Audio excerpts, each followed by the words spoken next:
Marmite කියන්නේ එක්ක ඔයා ආසම කෑමක්. එහෙම නැත්නම් ඔයා වෛර කරන කෑමක්. ඔව් අද අපි බලමු ලංකාවේ මිනිස්සුන්ගේ ආසම කෑමක් වෙන විශේෂයෙන්ම 90 දශකයේ අය රස කර කාපු මාමයිට් ගැන ඔයා මීට කලින් අහලා තිබුණ නැති අමුතුම කරුණු 6ක් ගැන. අංක 1.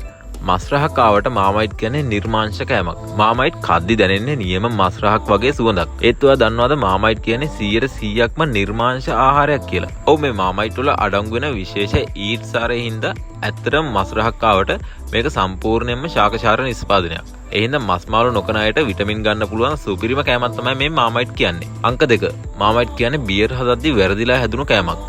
මාමයිට් කියන්නේ ඇත්තටම හිතලා හදපු කෑමක් නෙමෙයි. අහම්බෙන් වගේ තමයි මේක හොයාගෙන තියෙන්නේ. මොකද බියර් හදද්දී ඉතුරු වෙන ඊස්ට් විසි කරන්නේ නැතුව ඒවට මොනවා හරි කරන්න පුළුවන්ද කියලා ජර්මානු විද්‍යාඥයෙක් කරපු පරීක්ෂණයක ප්‍රතිඵලයක් විදිහට තමයි අද අපි රහ කර කන මේ මාමයිට් හැදුනේ.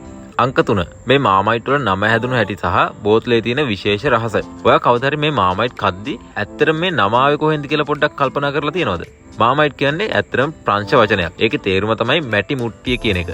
ඔයාලා මාමයිට් ලේබලේ දිහා හොඳට බැලුවොත් පෙනේ ඒකේ මැටි මුට්ටියක රූපයක් තියෙනවා. මාමයිට් ආපු මුල් කාලේ මේවා විකුණුවේ මැටි මුට්ටි වල දාලා. හරියට ලංකාවේ කිරිහට්ටි විකුණනවා වගේ. ඒ හින්දා තමයි අදටත් වීදුරු බෝතලයක් වුණත් ඒකේ හැඩය ඒ පරණ මැටි මුට්ටියටම සමාන විදිහට හදන්නේ. අංක 4. මාමයිට් කෑවොත් මදුරුව කන්න ඇලු.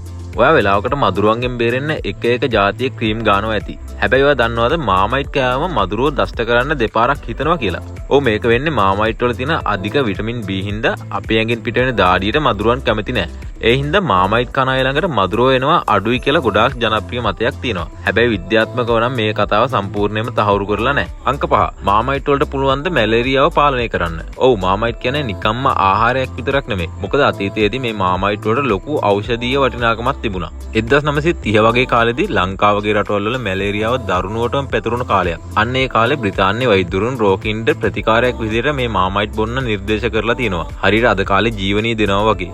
ඉතින් අපේ ආච්චිලා සීලයි කාලේ ඉඳලම ලංකාවේ කවුරු හරි ලෙඩ වුණොත් මාමයිට් ටිකක් බොන්න කියලා කියන්නේ අන්න ඒ පුරුද්ද නිසායි. අංක 6. මාමයිට් ඩෙන්මාර්කයේ තහනම් වුණා. ඔයා හිතනවා ඇති මාමයිට් කියන්නේ හැමෝම පිළිගන්න කෑමක් කියලා. හැබැයි 2011 අවුරුද්දේ ඩෙන්මාර්ක් රජය මේ මාමයිට් සම්පූර්ණයෙන්ම තහනම් කළා. ඒකට හේතුව තමයි මේ මාමයිට් වල තියෙන විටමින් අධිකකම. මොකද එයාලගේ නීතියට අනුව ආහාර වලට මෙච්චර විටමින් ප්‍රමාණයක් එකතු කරන්න අවසර තිබුණේ නැහැ. හැබැයි පස්සේ කාලෙක සාකච්ඡාවට කීපයක් වගේම විශාල ප්‍රෙෂර් එකකට පස්සේ ආපහු මේ මාමයිට් විකුණන්න රජයෙන් අවසර දීලා තියෙනවා. බලන්න පුංචි මාමයිට් බෝතලයක් ඇතුලේ මේ වගේ අමුතු දේවල් තියෙනවා කියලා ඔයා මීට කලින් දැනගෙන හිටියද?